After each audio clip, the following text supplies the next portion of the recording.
कल्याण classes Sanchore. सबसे पहले हम राजस्थान जीके से स्टार्ट करते हैं। पहला सवाल आपकी स्क्रीन पर है, निम्न में से कौन सी नदी अजमेर जिले में प्रवाहित नहीं होती है। तो इनमें से बताना कि आपको कौन सी नदी है जो अजमेर जिले में प्रवाहित नहीं होती। आप लोग अपना आंसर बताइए, इस सवाल का आंसर क्या होने वाला। तो इस सवाल का आंसर जिन लोगों ने ऑप्शन नंबर सी बताया है, मानसी, उन सभी का बिल्कुल ही राइट हो जाएगा। बढ़ते हैं अगले सवाल की ओर। अगला सवाल आपकी स्क्रीन पर है, निम्नलिखित में से कौन सी नदी राजस्थान के पूर्वी मैदान में प्रवाहित नहीं होती है।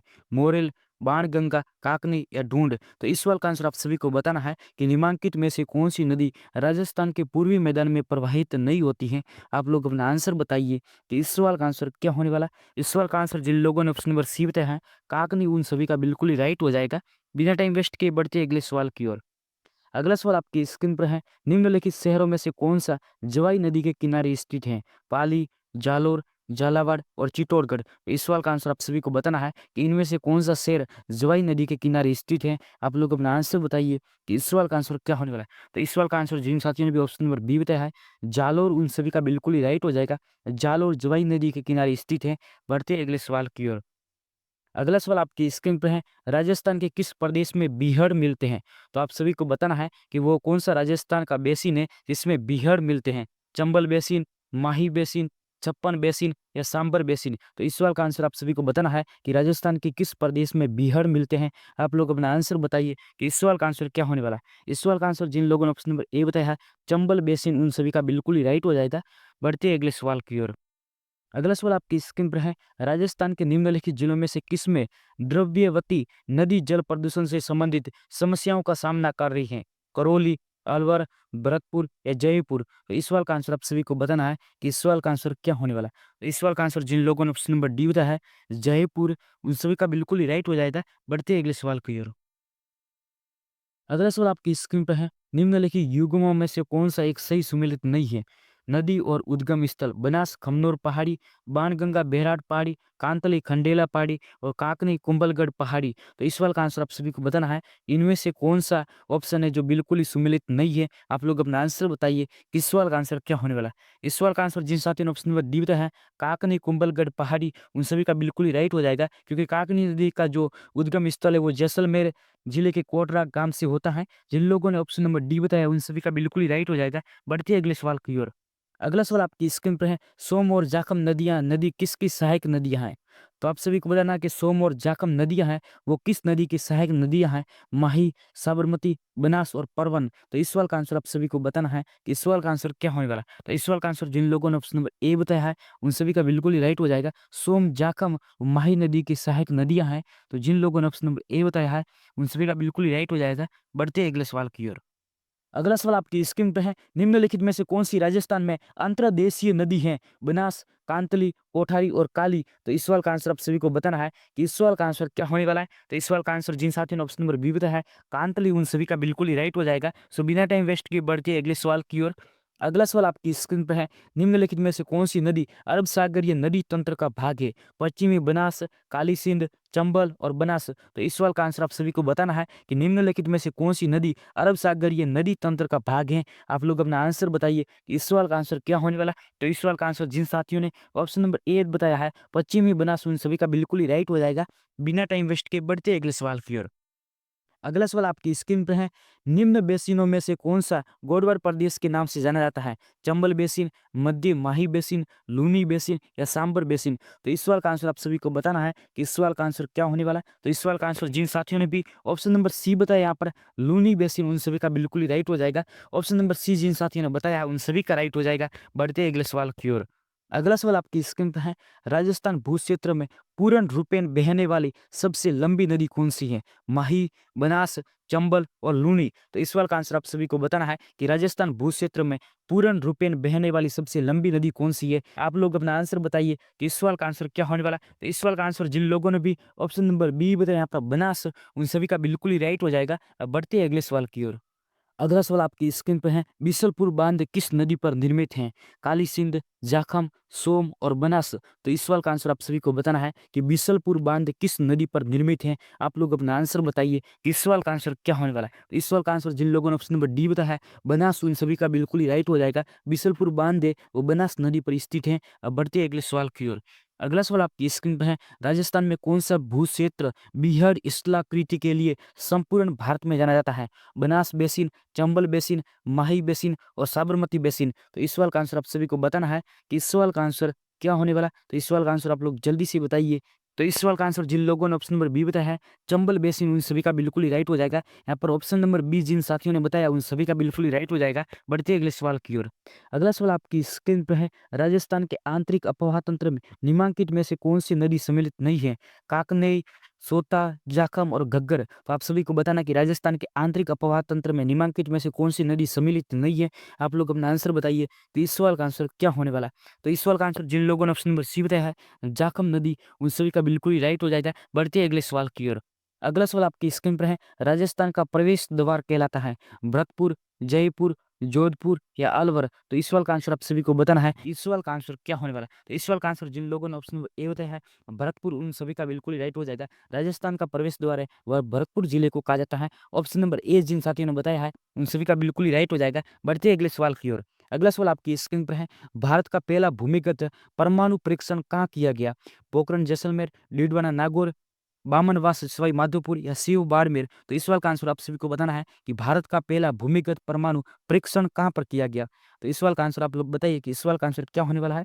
तो इस सवाल का आंसर जिन लोगों ने ऑप्शन नंबर ए बताया है, पोखरण जैसलमेर, उन सभी का बिल्कुल राइट हो जाएगा। बढ़ते हैं अगले सवाल की ओर। अगला सवाल आपकी स्क्रीन पर है, राजस्थान की प्रथम महिला विधायक थी श्रीमती यशोदा देवी, महारानी गायत्री देवी, श्रीमती प्रभा राव या श्रीमती प्रतिभा पाटिल। तो इस सवाल का आंसर आप सभी को बताना है कि राजस्थान की प्रथम महिला विधायक कौन थी? आप लोग अपना आंसर बताइए कि इस सवाल का आंसर क्या होने वाला है? तो इस सवाल का आंसर जिन लोगों ने ऑप्शन नंबर ए बताया है, श्रीमती यशोदा देवी, उन सभी का बिल्कुल ही राइट हो जाएगा। बढ़ते हैं अगले सवाल की ओर। अगला सवाल आपकी स्क्रीन पर है, राजस्थान के प्रथम राज्यपाल थे सरदार गुरुमुख निहाल सिंह, सरदार जोगेंद्र सिंह, सरदार मनमोहन सिंह या सरदार सिंह। तो इस सवाल का आंसर आप सभी को बताना है कि राजस्थान के प्रथम राज्यपाल कौन थे? आप लोग अपना आंसर बताइए कि इस सवाल का आंसर क्या होने वाला है? इस सवाल का आंसर जिन लोगों ने ऑप्शन नंबर ए बताया है, सरदार गुरुमुख निहाल सिंह, उन सभी का बिल्कुल ही राइट हो जाएगा। बिना टाइम वेस्ट किए बढ़ते हैं अगले सवाल की ओर। अगला सवाल आपकी स्क्रीन पर है, राजस्थान के प्रथम एवं एकमात्र राज प्रमुख थे महाराजा भवानी सिंह, उदयपुर महाराजा भूपाल सिंह, उदयपुर महाराणा भीम सिंह, जयपुर महाराजा सवाई मान सिंह। तो इस सवाल का आंसर आप सभी को बताना है कि राजस्थान के प्रथम एवं एकमात्र राज प्रमुख कौन थे? आप लोग अपना आंसर बताइए कि इस सवाल का आंसर क्या होने वाला है? तो इस सवाल का आंसर जिन लोगों ने ऑप्शन नंबर डी बताया है, जयपुर महाराजा सवाई मान सिंह, उन सभी का बिल्कुल ही राइट हो जाएगा। बढ़ते हैं अगले सवाल की ओर। अगला सवाल आपकी स्क्रीन पर है, राज्य की प्रथम महिला राज्यपाल नियुक्त की गई श्रीमती प्रतिभा पाटिल, श्रीमती सरोजनी नायडू, श्रीमती सुचित्रा सिंह या श्रीमती सरोज देवी। तो आप सभी को बताना है कि राजस्थान की प्रथम महिला राज्यपाल कौन नियुक्त की गई? आप लोग अपना आंसर बताइए कि इस सवाल का आंसर क्या होने वाला है? इस सवाल का आंसर जिन लोगों ने ऑप्शन नंबर ए बताया है, श्रीमती प्रतिभा पाटिल, उन सभी का बिल्कुल ही राइट हो जाएगा। सो बिना टाइम वेस्ट किए बढ़ते हैं अगले सवाल की ओर। अगला सवाल आपकी स्क्रीन पे है, राजस्थान का नेहरू कहा जाता है मोहनलाल सुखाड़िया, पंडित जुगल किशोर चतुर्वेदी, जमनालाल बजाज, जय नारायण व्यास। तो इस सवाल का आंसर आप सभी को बताना है कि राजस्थान का नेहरू किसे कहा जाता है? आप लोग अपना आंसर बताइए कि इस सवाल का आंसर क्या होने वाला है? तो इस सवाल का आंसर जिन साथियों ने ऑप्शन नंबर बी बताया है, पंडित जुगल किशोर चतुर्वेदी, उन सभी का बिल्कुल ही राइट हो जाएगा। उनको राजस्थान का नेहरू कहा जाता है। बढ़ते हैं अगले सवाल की ओर।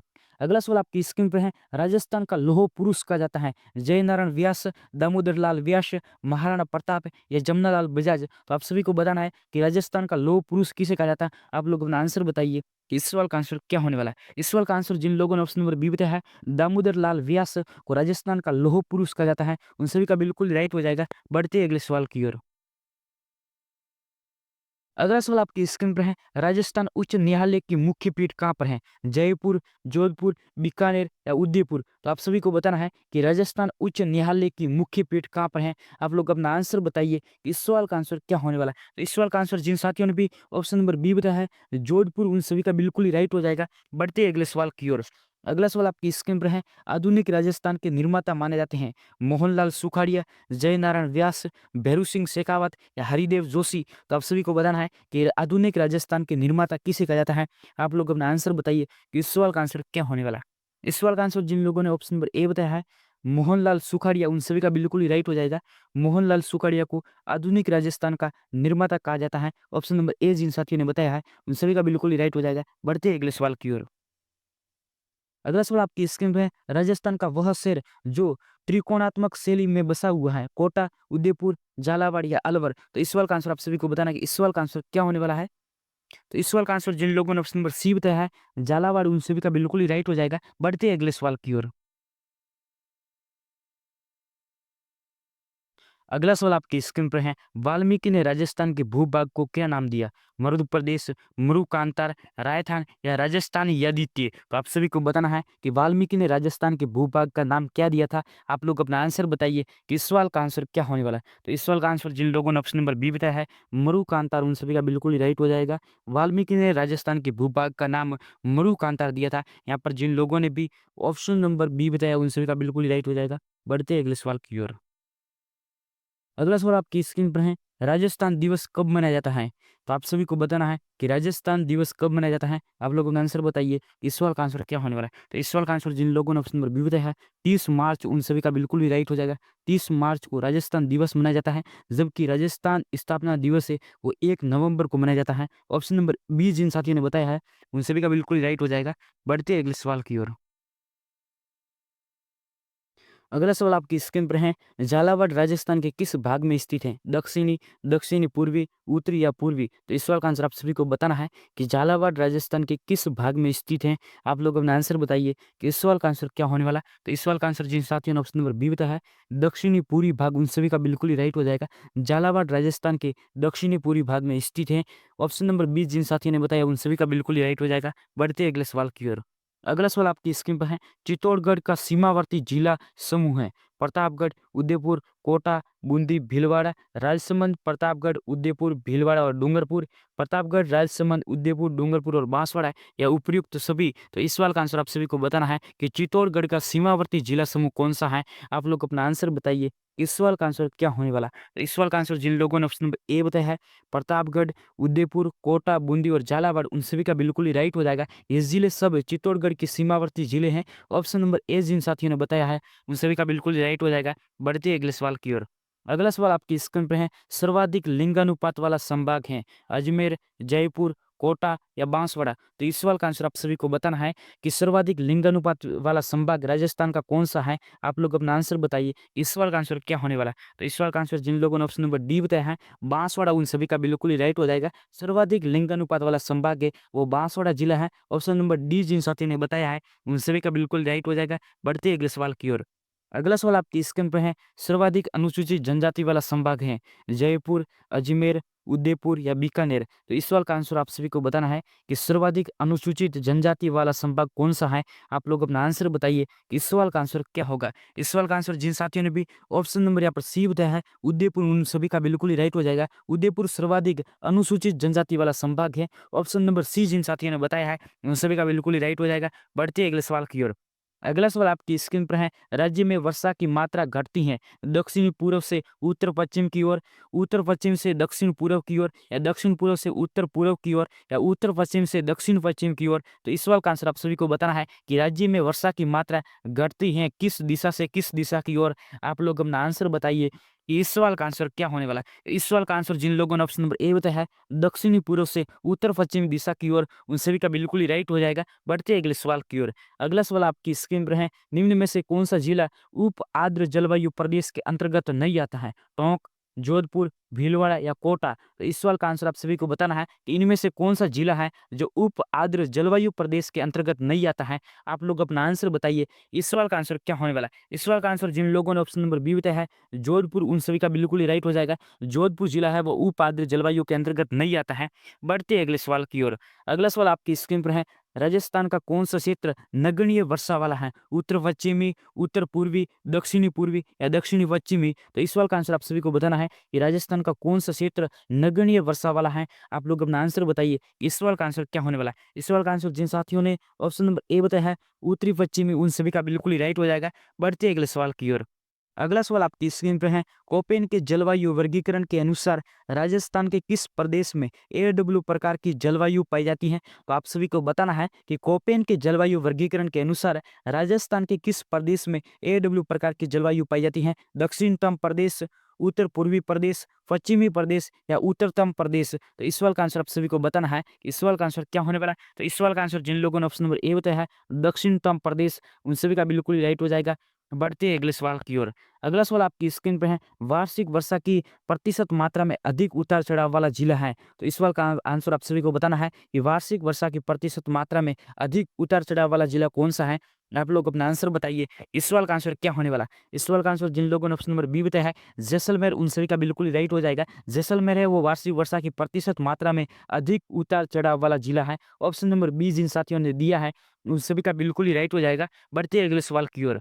अगला सवाल आपकी स्क्रीन पर है, राजस्थान में सर्दी की वर्षा कहलाती है काल बैसाखी, आम्रवर्षा, मावठ या नार्वेस्टर? तो इस सवाल का आंसर आप सभी को बताना है कि राजस्थान में सर्दी की वर्षा कौन-सी कहलाती है? आप लोग अपना आंसर बताइए कि इस सवाल का आंसर क्या होने वाला है? तो इस सवाल का आंसर जिन लोगों ने ऑप्शन नंबर सी बताया है मावठ, उन सभी का बिल्कुल ही राइट हो जाएगा। शीत ऋतु वर्षा एंड ऑप्शन नंबर सी मावठ जिन्होंने बताया उन सभी का बिल्कुल ही राइट हो जाएगा।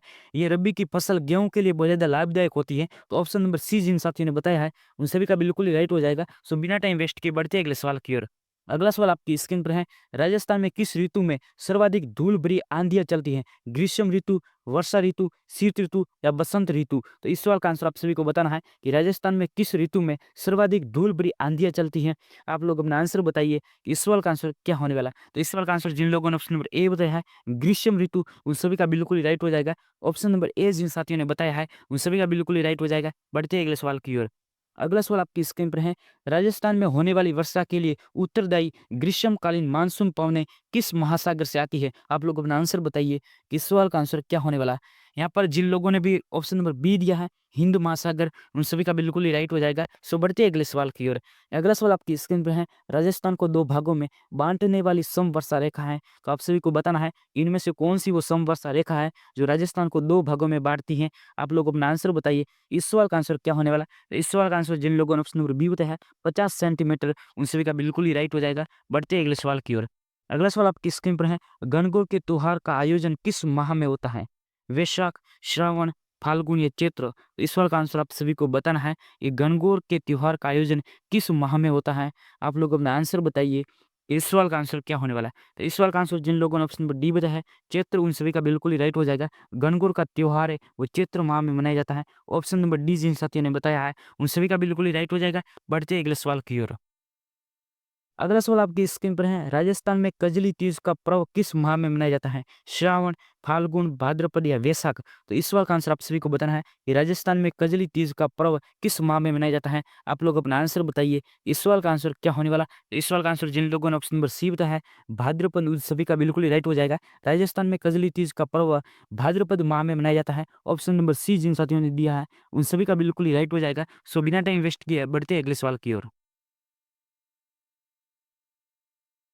अगला सवाल आपकी स्क्रीन पर है, निम्न में से किस महीनों में भारतीय परंपरा अनुसार बसंत ऋतु आती है? मार्च, अप्रैल, जुलाई, अगस्त, मई, जून या जनवरी, फरवरी? तो इस सवाल का आंसर आप सभी को बताना है कि निम्न में से किस महीनों में भारतीय परंपरा अनुसार बसंत ऋतु आती है। इस सवाल का आंसर आप सभी को बताना है। इस सवाल का आंसर क्या होने वाला? तो इस सवाल का आंसर जिन लोगों ने ऑप्शन नंबर ए बताया है मार्च, अप्रैल, उन सभी का बिल्कुल ही राइट हो जाएगा। तो मार्च अप्रैल महीने में यहाँ पर बसंत ऋतु मनाई जाती है। ऑप्शन नंबर ए जिन साथियों ने दिया है उन सभी का बिल्कुल ही राइट हो जाएगा। सो बढ़ते हैं अगले सवाल की ओर।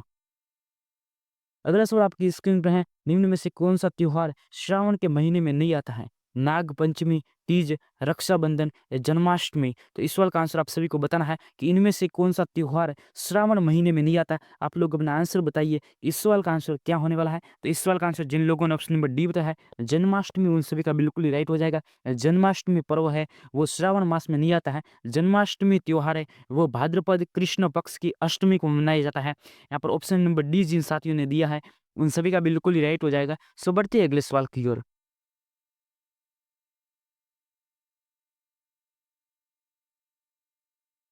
अगला सवाल आपकी स्क्रीन पर है, राजस्थान के कौन से क्षेत्र में चैत्र शुक्ल पंचमी को गुलाबी गणगौर मनाई जाती है? नाथद्वारा, उदयपुर, बूंदी या जोधपुर? तो आप सभी को बताना है कि राजस्थान के कौन से क्षेत्र में चैत्र शुक्ल पंचमी को गुलाबी गणगौर मनाई जाती है। आप लोग अपना आंसर बताइए कि इस सवाल का आंसर क्या होने वाला। तो इस सवाल का आंसर जिन साथियों ने भी ऑप्शन नंबर ए बताया है नाथद्वारा, उन सभी का बिल्कुल ही राइट हो जाएगा। राजस्थान के चैत्र शुक्ल पंचमी को गुलाबी गणगौर व नाथद्वारा में मनाई जाती है। ऑप्शन नंबर ए जिन साथियों ने बताया है उन सभी का बिल्कुल ही राइट हो जाएगा। इसका आंसर नाथ द्वारा राज्य संबंध हो जाएगा। बढ़ते हैं अगले सवाल की ओर। अगला सवाल आपकी स्क्रीन पे है, कौन से महीने में तीज का त्योहार मनाया जाता है? श्रावण, चैत्र, बैसाख या माघ? तो इस सवाल का आंसर आप सभी को बताना है कि कौन से महीने में तीज का त्योहार मनाया जाता है। आप लोग अपना आंसर बताइए, इस सवाल का आंसर क्या होने वाला है? तो इस सवाल का आंसर जिन लोगों ने ऑप्शन नंबर ए बताया है श्रावण, उन सभी का बिल्कुल ही राइट हो जाएगा। श्रावण महीने में तीज का त्योहार मनाया जाता है। ऑप्शन नंबर ए जिन साथियों ने दिया है उन सभी का बिल्कुल ही राइट हो जाएगा। सो बिना टाइम वेस्ट किए बढ़ते हैं अगले सवाल की ओर। अगला सवाल आपकी स्क्रीन पर है, राजस्थान में प्रत्येक वर्ष चैत्र मास में गणगौर पूजन उत्सव की तिथि है। चैत्र शुक्ल पक्ष पंचमी, चैत्र कृष्ण पक्ष पंचमी, चैत्र शुक्ल पक्ष तृतीय या चैत्र कृष्ण पक्ष तृतीय? तो इस सवाल का आंसर आप सभी को बताना है कि इस सवाल का आंसर क्या होने वाला है। तो इस सवाल का आंसर जिन साथियों ने भी ऑप्शन नंबर सी बताया है चैत्र शुक्ल पक्ष तृतीय, उन सभी का बिल्कुल ही राइट हो जाएगा। सो बढ़ते हैं अगले सवाल की ओर। अगला सवाल आपकी स्क्रीन पे है, किसके शासनकाल में औरंगजेब ने मेवाड़ राज्य के जजिया कर वसूला? महाराणा अमर सिंह, महाराणा जगत सिंह, महाराणा राज सिंह या राणा संग्राम सिंह? तो इस सवाल का आंसर आप सभी को बताना है कि किसके शासनकाल में औरंगजेब ने मेवाड़ राज्य से जजिया कर वसूला। इस सवाल का आपको आंसर बताना है कि इस सवाल का आंसर क्या होने वाला है। तो इस सवाल का आंसर जिन लोगों ने भी ऑप्शन नंबर सी बताया है महाराणा राज सिंह, उन सभी का बिल्कुल ही राइट हो जाएगा। सो बिना टाइम वेस्ट किए बढ़ते हैं अगले सवाल की ओर। अगला सवाल आपकी स्क्रीन पर है, डूंगरपुर राज्य में गुहिल राजवंश का संस्थापक कौन था? आस्करण, शेषमल, सामंत सिंह या उदय सिंह? तो इस सवाल का आंसर आप सभी को बताना है कि डूंगरपुर राज्य में गुहिल राजवंश का संस्थापक कौन था। आप लोग अपना आंसर बताइए कि इस सवाल का आंसर क्या होने वाला। तो इस सवाल का आंसर जिन लोगों ने भी ऑप्शन नंबर डी बताया है उदय सिंह, उन सभी का बिल्कुल ही राइट हो जाएगा। डूंगरपुर राज्य में गुहिल राजवंश का संस्थापक उदय सिंह था। जिन साथियों ने ऑप्शन नंबर डी बताया है उन सभी का बिल्कुल ही राइट हो जाएगा। बढ़ते अगले सवाल की ओर। अगला सवाल आपकी स्क्रीन पे है, कुंभा का गुजरात के साथ संघर्ष का प्रारंभिक कारण क्या था? ईडर की समस्या, चुंडा को शरण, नागौर विवाद या गुजरात द्वारा बूंदी के साथ संधि? इस सवाल का आंसर आप सभी को बताना है कि कुंभा का गुजरात के साथ संघर्ष का प्रारंभिक कारण क्या था। आप लोग अपना आंसर बताइए कि इस सवाल का आंसर क्या होने वाला है। तो इस सवाल का आंसर जिन लोगों ने भी ऑप्शन नंबर सी बताया है नागौर विवाद, उन सभी का बिल्कुल ही राइट हो जाएगा। नागौर विवाद के कारण कुंभा का गुजरात के साथ संघर्ष प्रारंभिक कारण था। ऑप्शन नंबर सी जिन साथियों ने बताया है उन सभी का बिल्कुल ही राइट हो जाएगा। बढ़ते अगले सवाल की ओर। अगला सवाल आपकी स्क्रीन पर है, 8वीं शताब्दी में मेवाड़ में एकलिंगजी मंदिर का निर्माण किसने करवाया? बप्पा रावल, महाराणा मोकल, महाराणा रायमल या महाराणा कुंभा? तो इस सवाल का आंसर आप सभी को बताना है कि 8वीं शताब्दी में मेवाड़ में एकलिंगजी मंदिर का निर्माण किसने कराया। आप लोग अपना आंसर बताइए कि इस सवाल का आंसर क्या होने वाला है। तो इस सवाल का आंसर जिन साथियों ने भी ऑप्शन नंबर ए बताया है बप्पा रावल, उन सभी का बिल्कुल ही राइट हो जाएगा। बढ़ते अगले सवाल की ओर। अगला सवाल आपकी स्क्रीन पर है, मेवाड़ के सिसोदिया वंश का प्रथम शासक कौन था? राणा हमीर, राणा लाखा, राणा मोकल या राणा कुंभा? तो आप सभी को बताना है कि मेवाड़ के सिसोदिया वंश का प्रथम शासक कौन था। आप लोग अपना आंसर बताइए कि इस सवाल का आंसर क्या होने वाला है। तो इस सवाल का आंसर जिन लोगों ने भी ऑप्शन नंबर ए बताया है राणा हमीर, उन सभी का बिल्कुल ही राइट हो जाएगा। राणा हमीर मेवाड़ के सिसोदिया वंश का प्रथम शासक था। ऑप्शन नंबर ए जिन साथियों ने बताया है उन सभी का बिल्कुल ही राइट हो जाएगा। बढ़ते अगले सवाल की ओर। अगला सवाल आपकी स्क्रीन पे है, 9 मंजिला डमरू के समान दिखने वाली इमारत विजय स्तंभ की किस मंजिल पर अल्लाह शब्द अंकित है? तीसरी, पांचवी, सातवीं या नौवीं? तो इस सवाल का आंसर आप सभी को बताना है कि 9 मंजिला डमरू के समान दिखने वाली इमारत विजय स्तंभ की मंजिल पर अल्लाह शब्द अंकित है। आप लोग अपना आंसर बताइए इस सवाल का आंसर क्या होने वाला। तो इस सवाल का आंसर जिन लोगों ने ऑप्शन नंबर ए बताया है तीसरी मंजिल, उन सभी का बिल्कुल ही राइट हो जाएगा। सो बढ़ते हैं अगले सवाल की ओर। अगला सवाल आपकी स्क्रीन पे है, अकबर ने प्रताप को समझाने के लिए सर्वप्रथम किसे भेजा? मान सिंह, भगवान दास, जलाल खान या टोडरमल? तो इस सवाल का आंसर आप सभी को बताना है कि अकबर ने प्रताप को समझाने के लिए सर्वप्रथम किसे भेजा था। आप लोग अपना आंसर बताइए इस सवाल का आंसर क्या होने वाला। तो इस सवाल का आंसर जिन लोगों ने ऑप्शन नंबर सी बताया है जलाल खान, उन सभी का बिल्कुल ही राइट हो जाएगा। सो बढ़ते हैं अगले सवाल की ओर। अगला सवाल आपकी स्क्रीन पे है, हल्दी घाटी के युद्ध के पश्चात महाराणा प्रताप ने मुगलों के विरुद्ध कहां से प्रतिरोध जारी रखा? कुंभलगढ़, चावंड, देवगढ़ या गोगुंदा? तो इस सवाल का आंसर आप सभी को बताना है। इस सवाल का आंसर क्या होने वाला है। तो इस सवाल का आंसर जिन साथियों ने भी ऑप्शन नंबर बी बताया है चावंड, उन सभी का बिल्कुल ही राइट हो जाएगा। सो बढ़ते हैं अगले सवाल की ओर। अगला सवाल आपकी स्क्रीन पे है, महाराणा राज सिंह ने मारवाड़ के किस शासक को मुगलों के विरुद्ध आश्रय दिया? जसवंत सिंह, अजीत सिंह, अनूप सिंह या अभय सिंह? तो इस सवाल का आंसर आप सभी को बताना है कि महाराणा राज सिंह ने मारवाड़ के शासक को मुगलों के विरुद्ध आश्रय दिया। आप लोग अपना आंसर बताइए इस सवाल का आंसर क्या होने वाला है। तो इस सवाल का आंसर जिन लोगों ने ऑप्शन नंबर बी बताया है अजीत सिंह, उन सभी का बिल्कुल ही राइट हो जाएगा। सो बिना टाइम वेस्ट किए बढ़ते हैं अगले सवाल की ओर।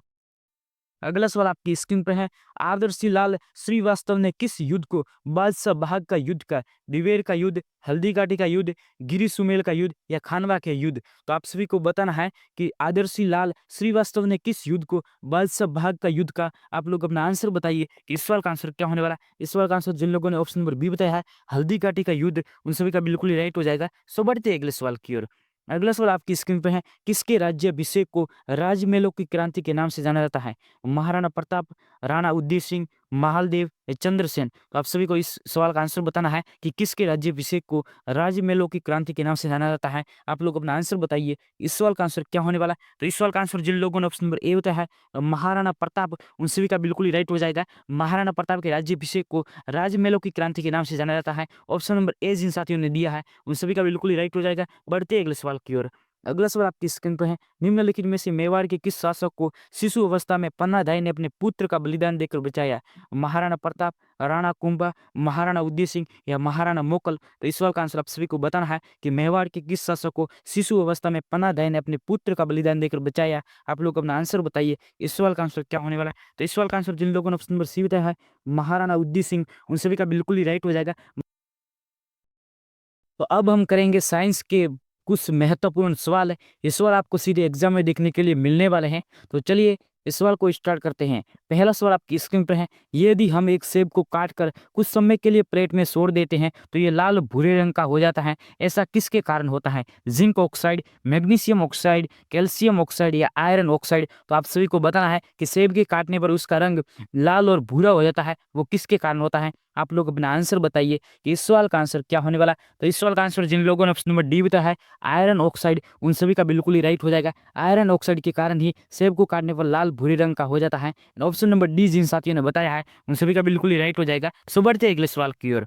अगला सवाल आपकी स्क्रीन पर है, निम्नलिखित में से कौन सा एक भौतिक परिवर्तन है? श्वसन, मोम का पिघलना, प्रकाश संश्लेषण या लोहा पर जंग लगना? तो आप सभी को बताना है कि इनमें से कौन सा एक भौतिक परिवर्तन है। आप लोग अपना आंसर बताइए, इस सवाल का आंसर क्या होने वाला है। इस सवाल का आंसर जिन साथियों ने ऑप्शन नंबर बी बताया है, मोम का पिघलना एक भौतिक परिवर्तन है, उन सभी का बिल्कुल ही राइट हो जाएगा। अगर यहाँ पर लिखा होता कि मोम का जलना तो एक रासायनिक परिवर्तन हो जाता।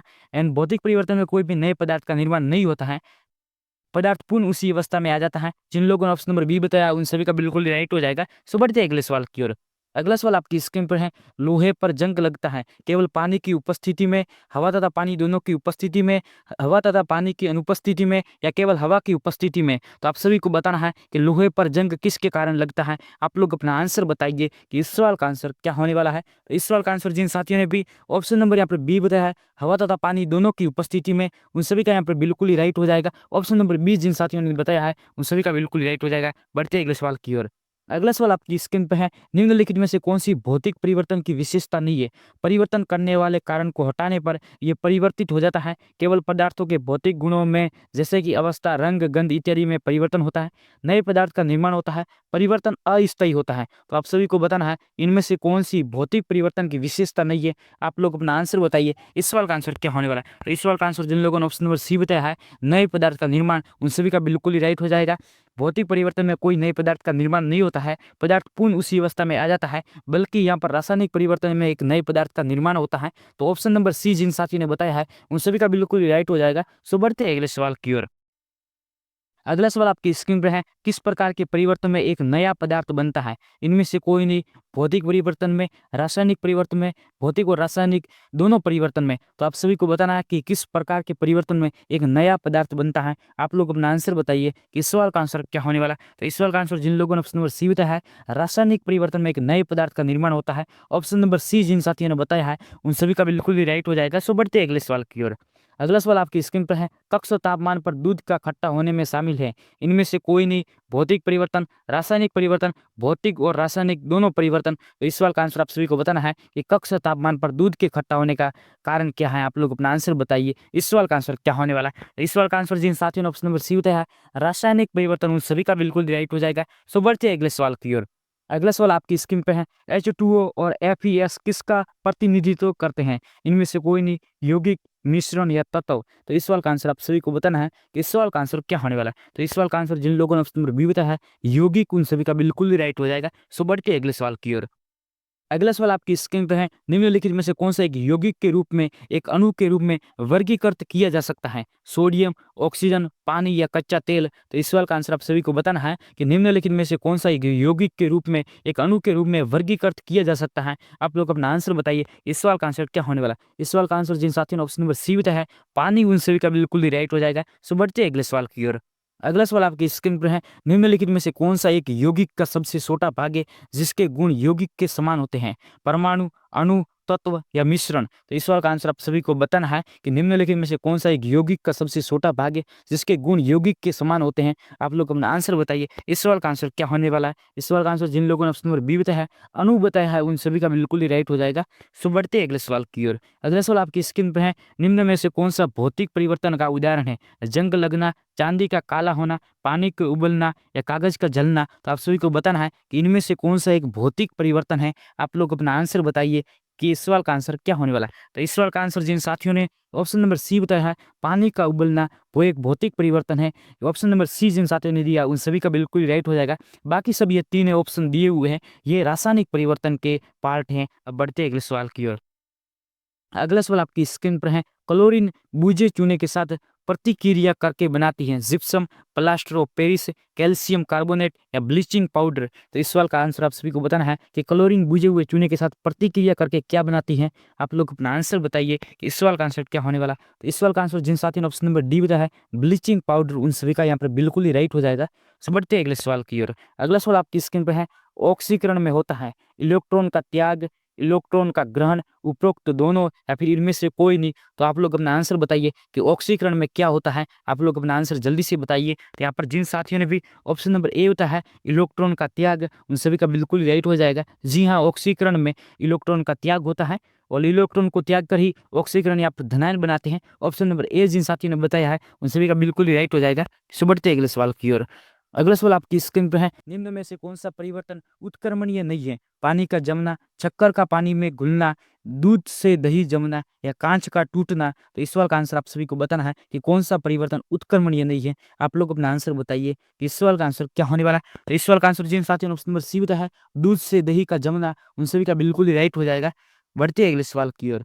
अगला सवाल आपकी स्क्रीन पे है, जो उत्प्रेरक जैव रासायनिक अभिक्रियाओं की गति बढ़ा देते हुए कहलाते हैं? गतिवर्धक, एंजाइम, प्रतिफलक या आत्म उत्प्रेरक? तो इस सवाल का आंसर आप सभी को बताना है कि जो उत्प्रेरक जैव रासायनिक अभिक्रिया की गति बढ़ा देते हैं वो क्या कहलाते हैं। आप लोग अपना आंसर जल्दी से बताइए, इस सवाल का आंसर क्या होने वाला है। तो इस सवाल का आंसर जिन साथियों ने ऑप्शन नंबर बी बताया है, एंजाइम बताया है, उन सभी का बिल्कुल ही राइट हो जाएगा। सो बढ़ते हैं अगले सवाल की ओर।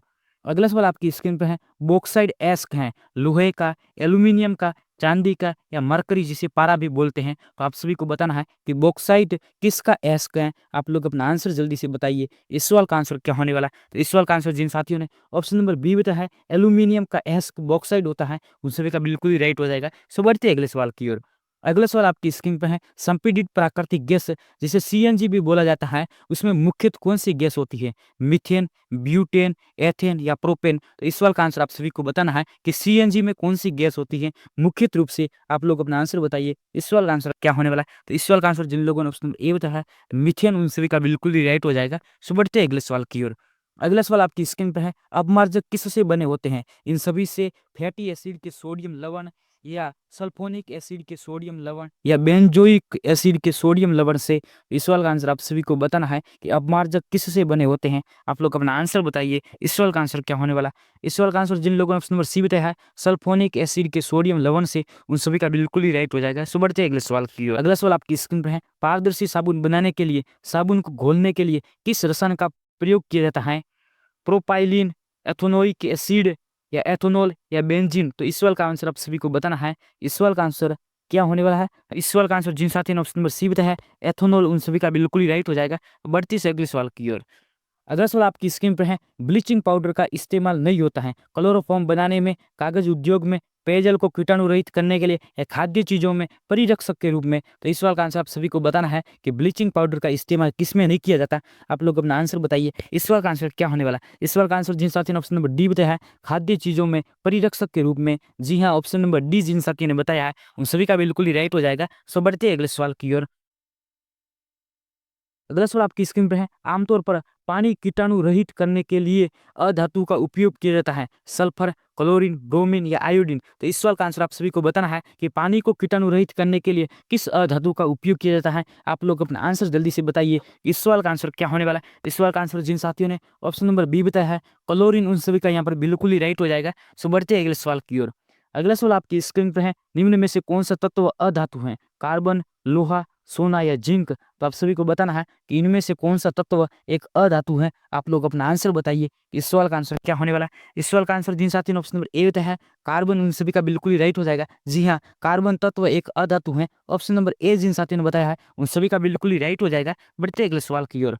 अगला सवाल आपकी स्क्रीन पे है, प्रकृति में निम्न में से कौन सी धातु मुक्त अवस्था में मिलती है, लोहा, सोना, पीतल या तांबा। तो इस सवाल का आंसर आप सभी को बताना है कि इनमें से कौन सी धातु प्रकृति में मुक्त अवस्था में मिलती है। आप लोग अपना आंसर बता दो, इस सवाल का आंसर क्या होने वाला है। इस सवाल का आंसर जिन लोगों ने ऑप्शन नंबर बी बताया है सोना, उन सभी का बिल्कुल ही राइट हो जाएगा। सो बढ़ते हैं अगले सवाल की ओर। अगला सवाल आपकी स्क्रीन पर है, प्राकृतिक बहुलक नहीं है, सेलुलोज, सिल्क, रबड़ या प्लास्टिक। इस सवाल का आंसर आप सभी को बताना है कि इनमें से कौन सा एक प्राकृतिक बहुलक नहीं है। आप लोग अपना आंसर बताइए, इस सवाल का आंसर क्या होने वाला है। इस सवाल का आंसर जिन साथियों ने ऑप्शन नंबर डी बताया है प्लास्टिक, उन सभी का बिल्कुल ही राइट हो जाएगा। प्लास्टिक एक प्राकृतिक बहुलक नहीं है। ऑप्शन नंबर डी जिन साथियों ने बताया है उन सभी का बिल्कुल ही राइट हो जाएगा। सो बढ़ते हैं अगले सवाल की ओर। अगला सवाल आपकी स्क्रीन पे है, लिमोनाइट किस धातु का अयस्क है, तांबा, लोहा, चांदी या सोना।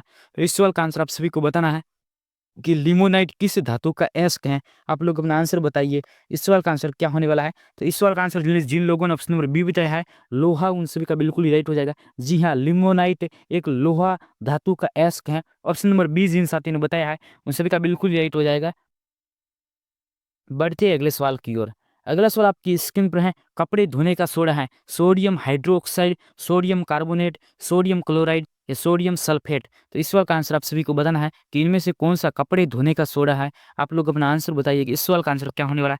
तो इस सवाल का आंसर जिन लोगों ने ऑप्शन नंबर बी बताया है सोडियम कार्बोनेट, उन सभी का बिल्कुल ही राइट हो जाएगा। बढ़ते हैं अगले सवाल की ओर। अगला सवाल आपकी स्क्रीन पर है, निम्नलिखित में से धातु का कौन सा युग्म मुलायम धातुओं का एक उदाहरण है, गोल्ड तथा प्लेटिनियम, लिथियम और पोटेशियम, कॉपर तथा सिल्वर या लेड तथा जिंक। तो इस सवाल का आंसर आप सभी को बताना है कि निम्न में से धातुओं का कौन सा युग्म मुलायम धातुओं का एक उदाहरण है। आप लोग अपना आंसर जल्दी से बताइए, इस सवाल का आंसर क्या होने वाला है। तो इस सवाल का आंसर जिन साथियों ने ऑप्शन नंबर बी बताया है लिथियम तथा पोटेशियम, उन सभी का बिल्कुल ही राइट हो जाएगा। सो बढ़ते हैं अगले सवाल की ओर।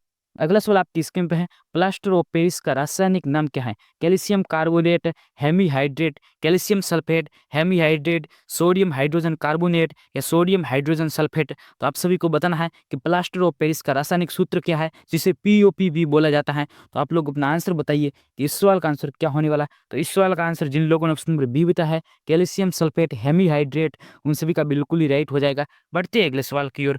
अगला सवाल आपकी स्क्रीन पर है, निम्नलिखित में से किस तत्व के अणु में परमाणुओं की संख्या सबसे ज्यादा है, ऑक्सीजन, सल्फर जिसे गंधक भी बोला जाता है, नाइट्रोजन और क्लोरीन। तो आप सभी को बताना है कि इनमें से किस तत्व के अणु में परमाणुओं की संख्या सबसे ज्यादा है। आप लोग अपना आंसर बताइए, इस सवाल का आंसर क्या होने वाला। तो इस सवाल का आंसर जिन लोगों ने ऑप्शन नंबर बी बताया है सल्फर जिसे गंधक भी बोला जाता है, उन सभी का बिल्कुल ही राइट हो जाएगा। सो बढ़ते हैं अगले सवाल की ओर। अगला सवाल आपकी स्क्रीन पर है, निम्नलिखित धातुओं में से कौन सी धातु तांबे की तुलना में अधिक अभिक्रियाशील है, प्लेटिनम, चांदी, सोना या लोहा। तो इस सवाल का आंसर आप सभी को बताना है कि निम्नलिखित धातुओं में से कौन सी धातु तांबे की तुलना में अधिक क्रियाशील है। आप लोग अपना आंसर बताइए, इस सवाल का आंसर क्या होने वाला है। इस सवाल का आंसर जिन लोगों ने ऑप्शन नंबर डी बताया है लोहा, उन सभी का बिल्कुल ही राइट हो जाएगा। सो बढ़ते हैं अगले सवाल की ओर।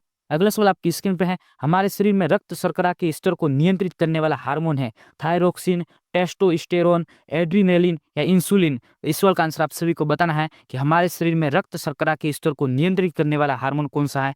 आप लोग अपना आंसर बताइए, इस सवाल का आंसर क्या होने वाला है। तो इस सवाल का आंसर जिन साथियों ने ऑप्शन डी बताया है इंसुलिन, उन सभी का बिल्कुल राइट हो जाएगा। इंसुलिन हमारे शरीर में रक्त शर्करा के स्तर को नियंत्रित करने वाला हार्मोन है। ऑप्शन नंबर डी जिन साथियों ने बताया है उन सभी का बिल्कुल राइट हो जाएगा। बढ़ते हैं अगले सवाल की ओर।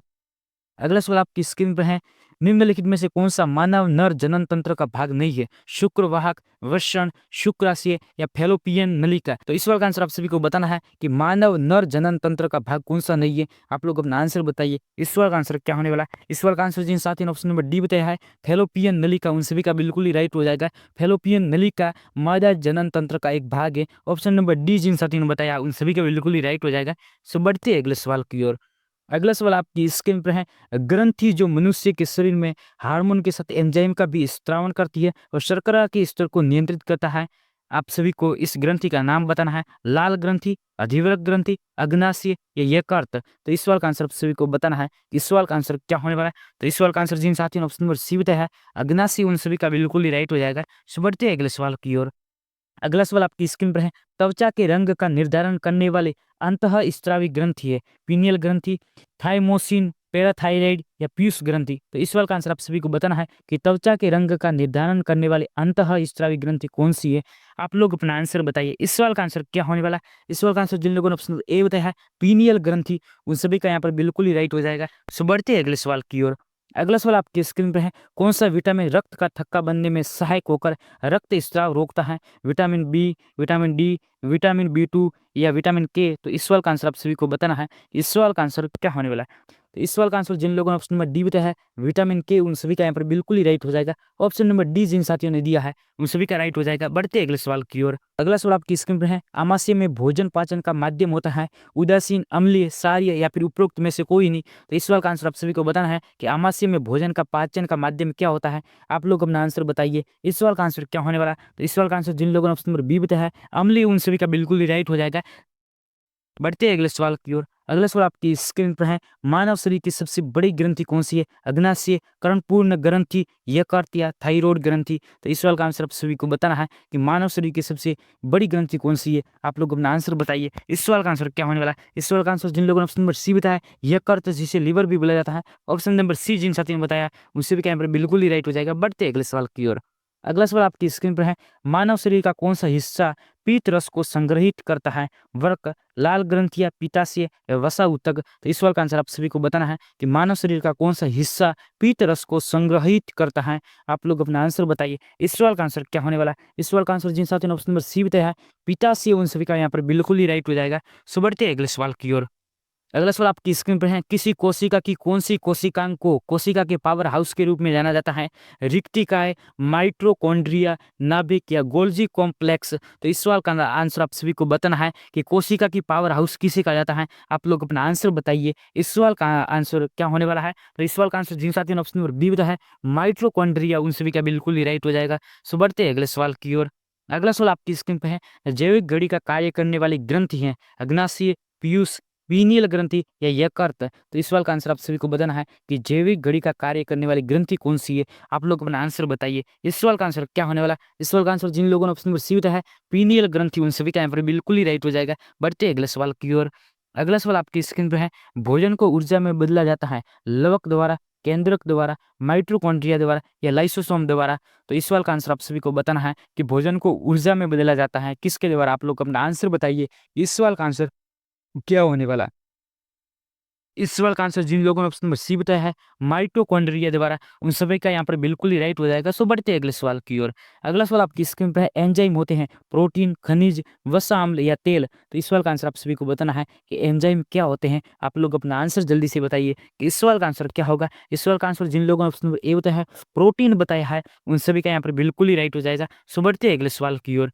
अगला सवाल आपकी स्क्रीन पर है, किस रक्त समूह को सार्वजनिक दाता कहा जाता है? यहाँ पर A positive, B positive, A B negative या ओ नेगेटिव। तो आप सभी को बताना है कि किस रक्त समूह को सार्वजनिक दाता कहा जाता है। आप लोग अपना आंसर बताइए। इस सवाल का आंसर क्या होने वाला है? तो इस सवाल का आंसर जिन लोगों ने ऑप्शन नंबर डी बताया है ओ नेगेटिव, उन सभी का यहाँ पर बिल्कुल ही राइट हो जाएगा। बढ़ते अगले सवाल की ओर। अगला सवाल आपकी स्क्रीन पर है, शरीर में लाल रुधिर कणिकाओं की कमी को कहते हैं ग्लाइसीमिया, लिपिडीमिया, एनीमिया या थ्रोम्बोसाइटोपिनिया। तो इस सवाल का आंसर आप सभी को बताना है कि शरीर में लाल रुधिर कणिकाओं की कमी को क्या कहते हैं। आप लोग अपना आंसर बताइए। इस सवाल का आंसर क्या होने वाला है? इस सवाल का आंसर जिन लोगों ने ऑप्शन नंबर सी बताया है एनीमिया, उन सभी का यहाँ पर बिल्कुल ही राइट हो जाएगा। बढ़ते अगले सवाल की ओर।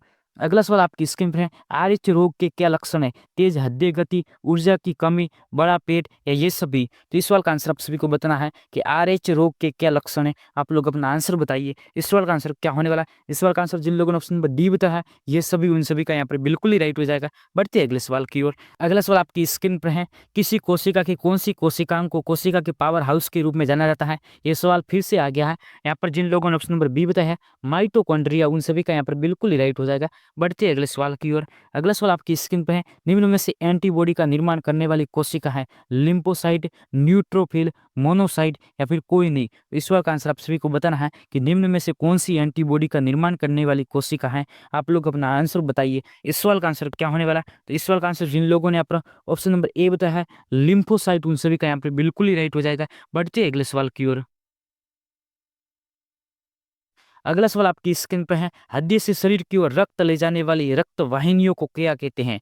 धमनी, शिरा, कोशिका या जॉइंट? तो इस सवाल का आंसर आप सभी को बताना है कि हड्डी से शरीर की ओर रक्त ले जाने वाली रक्त वाहिनियों को क्या कहते हैं। आप लोग अपना आंसर जल्दी से बताइए कि इस सवाल का आंसर क्या होगा। इस सवाल का आंसर जिन लोगों ने ऑप्शन नंबर ए होता है धमनी या उन सभी का बिल्कुल ही राइट हो जाएगा। बढ़ते हैं अगले सवाल की ओर। अगला सवाल आपकी स्क्रीन पर है, लाल रक्त कणिकाओं का कब्रिस्तान किसे कहा जाता है? पलिया, वृक्क, हड्डी या यकृत? तो इस सवाल का आंसर आप सभी को बताना है कि लाल रक्त कणिकाओं का कब्रिस्तान किसे कहा जाता है। आप लोग अपना आंसर जल्दी से बताइए। इस सवाल का आंसर क्या होने वाला है? इस सवाल का आंसर जिन लोगों ने ऑप्शन नंबर ए बताया है पलिया, उन सभी का यहाँ पर बिल्कुल ही राइट हो जाएगा। बढ़ते हैं अगले सवाल की ओर।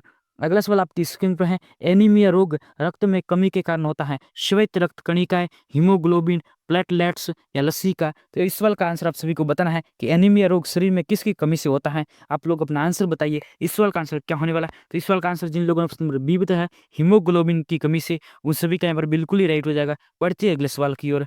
अगला सवाल आपकी स्क्रीन पे है, खुला रक्त परिसंचरण तंत्र पाया जाता है पक्षियों में, स्तनधारियों में, कीटों में या इनमें से कोई नहीं? तो इस सवाल का आंसर आप सभी को बताना है कि किस में खुला रक्त परिसंचरण तंत्र पाया जाता है। आप लोग अपना आंसर जल्दी से बताइए। इस सवाल का आंसर क्या होगा? इस सवाल का आंसर जिन लोगों को सी बताया है कीटों में, उन सभी का यहाँ पर बिल्कुल ही राइट हो जाएगा। बढ़ते हैं अगले सवाल की ओर। अगला सवाल आपकी स्क्रीन पे है, मानव शरीर में रुधिर का निर्माण होता है हड्डी, अस्थि मज्जा, फेफड़ों में या गुर्दों में? तो आप सभी को यहाँ पर ऑप्शन नंबर डी दिया हुआ है, इसको आप गुर्दों में पढ़ना है। तो आप सभी को बताना कि इस सवाल का आंसर क्या होने वाला है। तो इस सवाल का आंसर जिन लोगों ने ऑप्शन नंबर बी बताया है अस्थि मज्जा में, उन सभी का यहाँ पर बिल्कुल ही राइट हो जाएगा। बढ़ते हैं अगले सवाल की ओर। अगला सवाल आपकी स्क्रीन पर है, आपस में जुड़ी दो आवेशित वस्तुओं के बीच विद्युत धारा नहीं बहती है यदि वे होती है समान आवेश पर, समान धारिता पर, समान विभव पर या समान प्रतिरोध पर? तो आप सभी को बताना है कि इस सवाल का आंसर क्या होने वाला। तो इस सवाल का आंसर जिन लोगों ने भी ऑप्शन नंबर सी बताया है समान विभव पर, उन सभी के यहाँ पर बिल्कुल ही राइट हो जाएगा। बढ़ते हैं अगले सवाल की ओर। अगला सवाल आपकी स्क्रीन पर है, आमतौर पर सुरक्षा फ्यूज लगाने के लिए प्रयोग होने वाली तार किस पदार्थ से बनी होती है? टीन, शीशा, निकल, टीन और शीशे की एक मिश्र धातु? इस सवाल का आंसर आप सभी को बताना है। इस सवाल का आंसर क्या होने वाला? तो इस सवाल का आंसर जिन लोगों ने ऑप्शन नंबर डी बताया है टीन और शीशे की एक मिश्र धातु, उस सभी का यहाँ पर बिल्कुल ही राइट हो जाएगा। सो बढ़ते हैं अगले सवाल की ओर। अगला सवाल आपकी स्क्रीन पर है, टेलीविजन के रिमोट कंट्रोल में प्रयुक्त विद्युत चुंबकीय तरंगे कैसी होती हैं? रेडियो वेव, अवरक्त, माइक्रोवेव या पैराबैंगनी? तो इस सवाल का आंसर आप सभी को बताना है कि टेलीविजन के रिमोट कंट्रोल में प्रयुक्त विद्युत चुंबकीय तरंगे कैसी होती है। आप लोग अपना आंसर जल्दी से बताइए कि इस सवाल का आंसर क्या होने वाला है। तो इस सवाल का आंसर जिन साथियों ने भी ऑप्शन नंबर बी बताया है अवरक्त, उन सभी का बिल्कुल ही राइट हो जाएगा। बढ़ते हैं अगले सवाल की ओर। अगला सवाल आपकी स्क्रीन पर है, एक कृत्रिम उपग्रह में विद्युत ऊर्जा का स्रोत होता है लघु नाभिकीय रिएक्टर, डायनेमो, थर्मोपाइल या सौर बैटरी? तो इस सवाल का आंसर आप सभी को बताना है कि एक कृत्रिम उपग्रह में विद्युत ऊर्जा का स्रोत क्या होता है। आप लोग अपना आंसर जल्दी से बताइए। इस सवाल का आंसर क्या होने वाला है। इस सवाल का आंसर जिन लोगों ने ऑप्शन नंबर डी बताया है सौर बैटरी, उन सभी का यहाँ पर बिल्कुल ही राइट हो जाएगा। बढ़ते हैं अगले सवाल की ओर। अगला सवाल आपकी स्क्रीन पर है, निम्नलिखित में से कौन सा अर्धचालक नहीं है? जर्मेनियम, सिलिकॉन, सेलिनियम या आर्सेनिक? तो इस सवाल का आंसर आप सभी को बताना है कि निम्नलिखित में से कौन अर्धचालक नहीं है। आप लोग अपना आंसर जल्दी से बताइए कि इस सवाल का आंसर क्या होने वाला। इस सवाल का आंसर जिन लोगों ने ऑप्शन नंबर डी बताया है आर्सेनिक, उन सभी के यहाँ पर बिल्कुल ही राइट हो जाएगा। सो बढ़ते हैं अगले सवाल की ओर। अगला सवाल आपकी स्क्रीन पर है, शुष्क सेल में जो ऊर्जा संग्रहित रहती है वह है विद्युत ऊर्जा, रासायनिक ऊर्जा, ऊष्मीय ऊर्जा या फिर इनमें से कोई नहीं? तो इस सवाल का आंसर आप सभी को बताना है। इस सवाल का आंसर क्या होने वाला है। तो इस सवाल का आंसर जिन लोगों ने ऑप्शन नंबर बी बताया है रासायनिक ऊर्जा, उन सभी का यहाँ पर बिल्कुल ही राइट हो जाएगा। सो बढ़ते हैं अगले सवाल की ओर। अगला सवाल आपकी स्क्रीन पर है, अमीटर से क्या मापा जाता है? विद्युत धारा, विभवांतर, उच्च चाल या वायु की चाल? तो आप सभी को बताना है कि अमीटर से क्या मापा जाता है। आप लोग अपना आंसर बताइए कि इस सवाल का आंसर क्या होने वाला है। तो इस सवाल का आंसर जिन लोगों ने ऑप्शन नंबर ए बताया है विद्युत धारा, उन सभी का बिल्कुल ही राइट हो जाएगा। जी हाँ, अमीटर से विद्युत धारा मापी जाती है। ऑप्शन नंबर ए जिन साथी ने बताया है उन सभी का यहाँ पर बिल्कुल ही राइट हो जाएगा। सो बढ़ते हैं अगले सवाल की ओर। अगला सवाल आपकी स्क्रीन पे है, विद्युत विभव का मात्रक है वोल्ट, वोट, जूल या एम्पियर। तो इस सवाल का आंसर आप सभी को बताना है कि विद्युत विभव का मात्रक क्या है। आप लोग अपना आंसर बताइए, इस सवाल का आंसर क्या होने वाला है। तो इस सवाल का आंसर जिन लोगों ने ऑप्शन नंबर ए बताया है वोल्ट, उन सभी का बिल्कुल ही राइट हो जाएगा। सो बढ़ते हैं अगले सवाल की ओर। अगला सवाल आपकी स्क्रीन पर है, प्रतिरोध का मात्रक है वोल्ट, वोट, जूल या ओम। तो इस सवाल का आंसर आप सभी को बताना है कि प्रतिरोध का मात्रक क्या है। आप लोग अपना आंसर बताइए। तो इस सवाल का आंसर जिन लोगों ने ऑप्शन नंबर डी बताया है ओम, उन सभी का बिल्कुल राइट हो जाएगा। जी हाँ, प्रतिरोध का मात्रक ओम होता है। ऑप्शन नंबर डी जिन साथियों ने बताया है उन सभी का बिल्कुल राइट हो जाएगा। तो यहाँ पर साइंस का सवाल है वो पूरे हो चुके हैं। अब हम यहाँ पर करेंगे करंट अफेयर्स के सवाल। तो ये सवाल आपको सीधे एग्जाम में देखने के लिए मिलने वाले हैं। ये सवाल आप सभी के लिए एग्जाम की दृष्टि से बहुत ज़्यादा महत्वपूर्ण होने वाले हैं। तो चलिए अब इस सवाल को स्टार्ट करते हैं। पहला सवाल आपकी स्क्रीन पर है, राजस्थान में सहकारी समितियों के अध्ययन के लिए हाल ही में किस देश का प्रतिनिधि मंडल आया था? जर्मनी, अमेरिका, जाम्बिया या जापान। तो इस सवाल का आंसर आप सभी को बताना है कि राजस्थान में सहकारी समितियों के अध्ययन के लिए हाल ही में किस देश का प्रतिनिधि मंडल आया था। आप लोग अपना आंसर बताइए कि इस सवाल का आंसर क्या होने वाला है। तो इस सवाल का आंसर जिन लोगों ने ऑप्शन नंबर सी है जाम्बिया, उन सभी का यहाँ पर बिल्कुल ही राइट हो जाएगा। सो बढ़ते हैं अगले सवाल की ओर। अगला सवाल आपकी स्क्रीन पर है, राजस्थान कौशल विकास नीति 2025 के तहत राज्य सरकार किस क्षेत्र में प्रशिक्षण प्रदान करने पर ध्यान दे रही है? साइबर सुरक्षा, आर्टिफिशियल इंटेलिजेंस, स्मार्ट विनिर्माण या उपरोक्त सभी। तो इस सवाल का आंसर आप सभी को बताना है कि इस सवाल का आंसर क्या होने वाला है। तो इस सवाल का आंसर आप लोग जल्दी से बताइए कि इस सवाल का आंसर क्या होगा। तो इस सवाल का आंसर जिन लोगों ने ऑप्शन नंबर डी बताया है उपरोक्त सभी, उन सभी का यहाँ पर बिल्कुल ही राइट हो जाएगा। सो बढ़ते हैं अगले सवाल की ओर। अगला सवाल यहाँ पर आपकी स्क्रीन पर है, उद्योग गोल्ड कप फुटबॉल टूर्नामेंट 2025 का आयोजन किस स्टेडियम में किया गया? Sawai Mansingh stadium, Pushkarna stadium, Nehru stadium या बीकानेर स्टेडियम। तो इस सवाल का आंसर आप सभी को बताना है कि उद्योग गोल्ड कप फुटबॉल टूर्नामेंट 2025 का आयोजन किस स्टेडियम में किया गया। आप लोग अपना आंसर बताइए कि इस सवाल का आंसर क्या होने वाला है। इस सवाल का आंसर जिन लोगों ने ऑप्शन नंबर बी बताया है पुष्करना स्टेडियम, उन सभी का यहाँ पर बिल्कुल ही राइट हो जाएगा। सो बढ़ते हैं अगले सवाल की ओर। अगला सवाल आपकी स्क्रीन पर है, आईआईएफए अवार्ड्स 2025 का आयोजन कहाँ किया गया? मुंबई, दिल्ली, जयपुर या कोलकाता। तो इस सवाल का आंसर आप सभी को बताना है कि आईआईएफए अवार्ड्स 2025 का आयोजन कहाँ पर किया गया। आप लोग अपना आंसर बताइए, इस सवाल का आंसर क्या होने वाला है। इस सवाल का आंसर जिन लोगों ने ऑप्शन नंबर सी बताया है जयपुर, उन सभी का यहाँ पर बिल्कुल ही राइट हो जाएगा। सो बढ़ते हैं अगले सवाल की ओर। अगला सवाल आपकी स्क्रीन पर है, C3 गठबंधन का मुख्य उद्देश्य क्या है? खेलों को बढ़ावा देना, पर्यावरण संरक्षण, अपशिष्ट प्रबंधन और संसाधन दक्षता, जल प्रबंधन। तो इस सवाल का आंसर आप सभी को बताना है कि C3 गठबंधन का मुख्य उद्देश्य क्या था। आप लोग अपना आंसर बताइए, इस सवाल का आंसर क्या होने वाला है। इस सवाल का आंसर जिन लोगों ने ऑप्शन नंबर सी बताया है अपशिष्ट प्रबंधन और संसाधन दक्षता, उन सभी का यहाँ पर बिल्कुल ही राइट हो जाएगा। सो बढ़ते हैं अगले सवाल की ओर। अगला सवाल आपकी स्क्रीन पर है, आरोग्य मेला 2025 का आयोजन कब और कहाँ किया गया? तो आप सभी को बताना है कि आरोग्य मेला 2025 का आयोजन कब और कहाँ पर किया गया। आप लोग अपना आंसर बताइए, इस सवाल का आंसर क्या होने वाला है। इस सवाल का आंसर जिन लोगों ने ऑप्शन नंबर ए बताया है 1 से 4 मार्च से जोधपुर में, उन सभी के यहाँ पर बिल्कुल ही राइट हो जाएगा। सो बढ़ते हैं अगले सवाल की ओर। अगला सवाल आपकी स्क्रीन पर है, राजस्थान से किसे 2025 में धनवंतरी पुरस्कार से सम्मानित किया गया? ताराचंद शर्मा, मोहनलाल शर्मा, रामलाल व्यास या सुरेश गुप्ता। तो इस सवाल का आंसर आप सभी को बताना है, इस सवाल का आंसर क्या होने वाला है। तो इस सवाल का आंसर जिन लोगों ने ऑप्शन नंबर ए बताया है ताराचंद शर्मा, उन सभी का यहाँ पर बिल्कुल ही राइट हो जाएगा। सो बढ़ते हैं अगले सवाल की ओर। अगला सवाल आपकी स्क्रीन पर है, हनुमानगढ़ जिला कलेक्टर कानाराम द्वारा शुरू किया गया मानस ई आरोग्य पोर्टल किस उद्देश्य के लिए है? नशा मुक्ति जिले के लिए निगरानी, महिला सशक्तिकरण, ई गवर्नेंस सेवाएं प्रदान करना, स्वास्थ्य सेवाओं को डिजिटलीकरण करना। इस सवाल का आंसर आप सभी को बताना है, इस सवाल का आंसर क्या होने वाला है। इस सवाल का आंसर जिन लोगों ने ऑप्शन नंबर ए बताया है नशा मुक्ति जिले के लिए निगरानी करना, उन सभी का यहाँ पर बिल्कुल ही राइट हो जाएगा। सो बढ़ते हैं अगले सवाल की ओर। अगला सवाल आपकी स्क्रीन पर है, सुप्रीम कोर्ट कॉलेजियम ने राजस्थान हाई कोर्ट में जज पद पर नियुक्ति के लिए किन 3 न्यायिक सेवा अधिकारियों की सिफारिश की है? तो आप लोग अपना आंसर बताइए, इस सवाल का आंसर क्या होने वाला है। तो इस सवाल का आंसर जिन लोगों ने ऑप्शन नंबर ए बताया है चंद्रशेखरन शर्मा, परमिल माथुर, चंद्र प्रकाश श्रीमाली, उन सभी का यहाँ पर बिल्कुल ही राइट हो जाएगा। बढ़ते हैं अगले सवाल की ओर।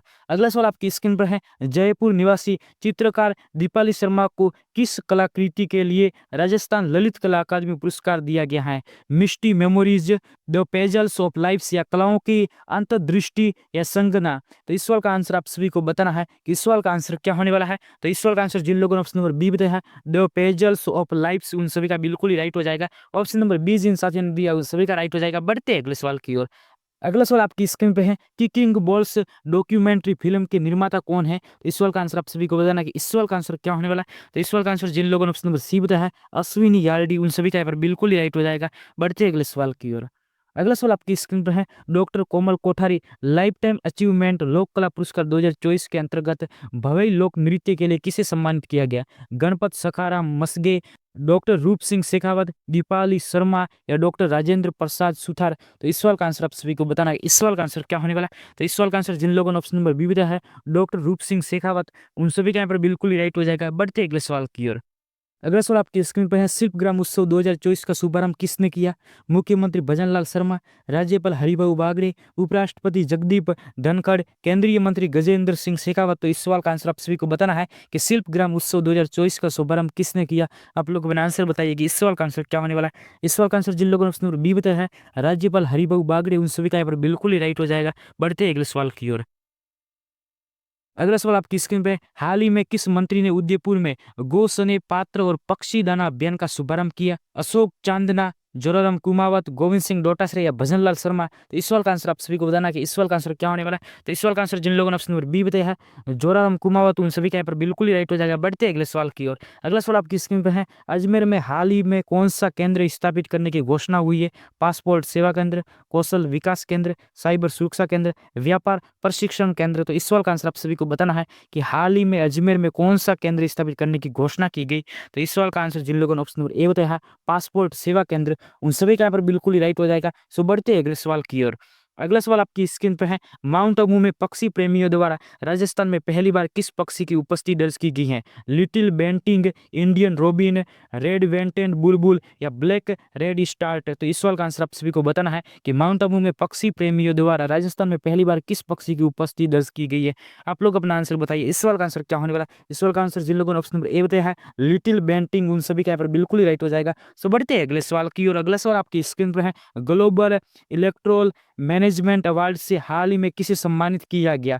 डॉक्टर प्रेमचंद बेरवा, डॉक्टर मधुकर गुप्ता, मुकुट मणिराज या पंकज भंडारी? तो इस सवाल का आंसर आप सभी को बताना है। इस सवाल का आंसर क्या होने वाला है? इस सवाल का आंसर जिन लोगों ने ऑप्शन नंबर बी बताया है, डॉक्टर मधुकर गुप्ता, उन सभी का यहाँ पर बिल्कुल ही राइट हो जाएगा। सो बढ़ते हैं अगले सवाल की ओर। अगला सवाल आपकी स्क्रीन पर है, रक्षा क्षेत्र की प्रसिद्ध जर्मन कंपनी अल्बाट्रोस राजस्थान के किस स्थान पर औद्योगिक इकाई लगाएगी? जयपुर, जोधपुर, अजमेर या उदयपुर? तो इस सवाल का आंसर आप सभी को बताना कि इस सवाल का आंसर क्या होने वाला है? इस सवाल का आंसर जिन साथियों ने ऑप्शन नंबर बी बताया है, जोधपुर, उन सभी का यहाँ पर बिल्कुल ही राइट हो जाएगा। सो बढ़ते हैं अगले सवाल की ओर। अगला सवाल आपकी स्क्रीन पर है, अमृत कलश योजना के तहत एसटी वर्ग के अभ्यर्थियों के लिए निःशुल्क कोचिंग कहाँ की गई है? जयपुर, जोधपुर, उदयपुर या कोटा? तो इस सवाल का आंसर आप सभी को बताना है कि अमृत कलश योजना के तहत एसटी वर्ग के अभ्यर्थियों के लिए निःशुल्क कोचिंग का शुरू की गई। आप लोग अपना आंसर बताइए, इस सवाल का आंसर क्या होने वाला है?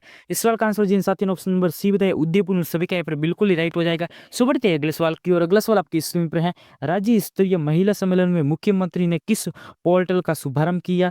ओजस पोर्टल, राजसखी पोर्टल, मुख्यमंत्री पोर्टल या महिला सशक्तिकरण पोर्टल? तो इस सवाल का आंसर आप सभी को बताना है कि राज्य स्तरीय महिला सम्मेलन में मुख्यमंत्री ने किस पोर्टल का शुभारंभ किया?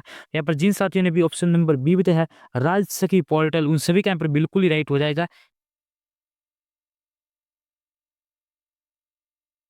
तो अब हम यहाँ पर करने वाले हैं रीजनिंग के यहाँ पर महत्वपूर्ण सवाल। तो पहला सवाल आपकी स्क्रीन पर है, दिए गए विकल्पों में से संबंधित शब्द का चयन कीजिए। जानवर, जंतु विज्ञान और रक्त का संबंध किससे है? आप लोग अपना आंसर बताइए कि इस सवाल का आंसर क्या होने वाला है। तो जिस तरीके से जानवर का जंतु विज्ञान से संबंध है, उसी प्रकार रक्त का हिमेटोलॉजी से संबंधित है।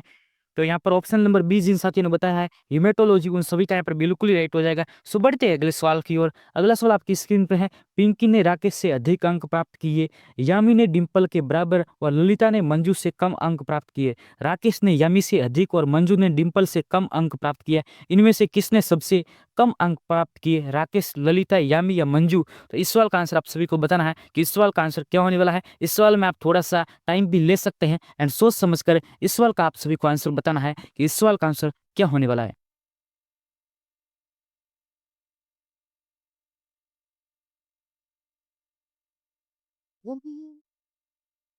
तो इस सवाल का आंसर जिन साथियों ने भी ऑप्शन नंबर बी बताया है, ललिता, उन सभी का यहाँ पर बिल्कुल ही राइट हो जाएगा। सो बढ़ते हैं अगले सवाल की ओर। अगला सवाल आपकी स्क्रीन पर है, शिवानी की बहन रीतु की माँ कविता है, कविता की बहन नेहा की माँ माया है। तो नेहा का रीतु से क्या संबंध है? माँ, बुआ, मौसी या मौसी की बेटी। तो इस सवाल का आंसर आप सभी को बताना है कि इस सवाल का आंसर क्या होने वाला है। तो इस सवाल का आंसर जिन साथियों ने ऑप्शन नंबर सी बताया है, मौसी बताया है, उन सभी का यहाँ पर बिल्कुल ही राइट हो जाएगा। सो बढ़ते हैं अगले सवाल की ओर। अगला सवाल आपकी स्क्रीन पर है, सही विकल्प का चयन करें जो नीचे दिए गए जोड़ों के समान संबंध साझा करता है।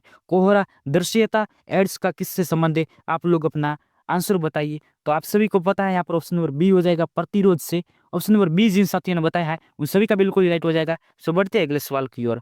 अगला सवाल आपकी स्क्रीन पर है, पास्कल दाब से उसी प्रकार संबंधित है जिस प्रकार न्यूटन किससे संबंधित है? द्रव्यमान, बल, चुंबकीय क्षेत्र या ऊर्जा? तो इस सवाल का आंसर आप सभी को बताना है। इस सवाल का आंसर क्या होने वाला है? तो इस सवाल का आंसर जिन साथियों ने ऑप्शन नंबर बी बताया है, बल, उन सभी का यहाँ पर बिल्कुल ही राइट हो जाएगा। सो बढ़ते हैं अगले सवाल की ओर। अगला सवाल आपकी स्क्रीन पर है, वैज्ञानिक जिस प्रकार प्रयोगशाला से संबंधित हैं उसी प्रकार मैकेनिक निम्नलिखित में से किससे संबंधित है? सड़क, गैराज, नियाई या गैलरी? तो इस सवाल का आंसर आप सभी को बताना है कि मैकेनिक किससे संबंधित है। आप लोग अपना आंसर बताइए कि इस सवाल का आंसर क्या होने वाला है। इस सवाल का आंसर जिन लोगों ने ऑप्शन नंबर बी बताया है, गैराज, उन सभी का यहाँ पर बिल्कुल ही राइट हो जाएगा। सो बढ़ते हैं अगले सवाल की ओर। अगला सवाल आपकी स्क्रीन पर है, गुच्छे का संबंध अंगूर से है उसी प्रकार जैसे झुंड का संबंध किससे है? भीड़, पालतू पशु, मुर्गी, चूजे या मक्खियाँ से? इस सवाल का आंसर आप सभी को बताना है। इस सवाल का आंसर क्या होने वाला है? तो इस सवाल का आंसर जिन लोगों ने ऑप्शन नंबर बी बताया है, पालतू पशु से, उन सभी का यहाँ पर बिल्कुल ही राइट हो जाएगा। सो बढ़ते हैं अगले सवाल की ओर। अगला सवाल आपकी स्क्रीन पर है, विकल्पों में दिया गया कौन सा शब्द समूह आपस में वही संबंध साझा करता है जो संबंध निम्न शब्द समूह आपस में साझा करता है? इंसुलिन से मधुमेह रोग होता है, यानी इंसुलिन की कमी से मधुमेह रोग हो जाता है। तो आप सभी को बताना है कि इसी तरह कौन-सा जोड़ा है वो सही सुमेलित है। आप लोग अपना आंसर बताइए। तो जिस तरीके से इंसुलिन की कमी से मधुमेह रोग होता है, उसी प्रकार आयोडीन की कमी से मानसिक बीमारी हो जाती है। ऑप्शन नंबर बी जिन साथियों ने बताया है, उन सभी के यहाँ पर बिल्कुल ही राइट हो जाएगा। सो बढ़ते हैं अगले सवाल की ओर। अगला सवाल आपकी स्क्रीन पर है, दिए गए विकल्पों में से उस शब्द का युग्म का चयन करें जिसके 2 शब्द आपस में उसी प्रकार संबंधित है। जैसे निम्नलिखित शब्द युग्म के दोनों शब्द आपस में संबंधित है। पुस्तक का संबंध है, वो पाठशाला से हैं। तो आप सभी को बताना है कि यहाँ से कौन संबंधित है। तो जिन लोगों ने ऑप्शन नंबर डी बताया है कि बाघ का संबंध पौधा से है, ना ऑप्शन नंबर डी जिन साथियों ने बताया है, उन सभी का यहाँ पर बिल्कुल ही राइट हो जाएगा। सो बढ़ते हैं अगले सवाल की ओर। अगला सवाल आपकी स्क्रीन पर है कि स्पर्श त्वचा से संबंधित है तो गंध किससे संबंधित है? आप लोग अपना आंसर बताइए। तो यहाँ पर जिन साथियों ने भी ऑप्शन नंबर सी बताया है, गंध का संबंध यहाँ पर नाक से आता है। ऑप्शन नंबर सी जिन साथियों ने बताया है, उन सभी का यहाँ पर बिल्कुल ही राइट हो जाएगा। अगला सवाल आपकी स्क्रीन पर है, इस विकल्प का चयन करें जो तीसरे शब्द से उसी प्रकार से संबंधित है जिस प्रकार से दूसरा पद पहले से संबंधित है। बस का सड़क से है तो जहाज से किसका होगा? सर आपको भी बताया कि जहाज का संबंध है वो समुद्र से होगा। तो ऑप्शन नंबर डी जिन साथियों ने बताया उन सभी का बिल्कुल ही यहाँ पर राइट हो जाएगा। बढ़ते हैं अगले सवाल की ओर।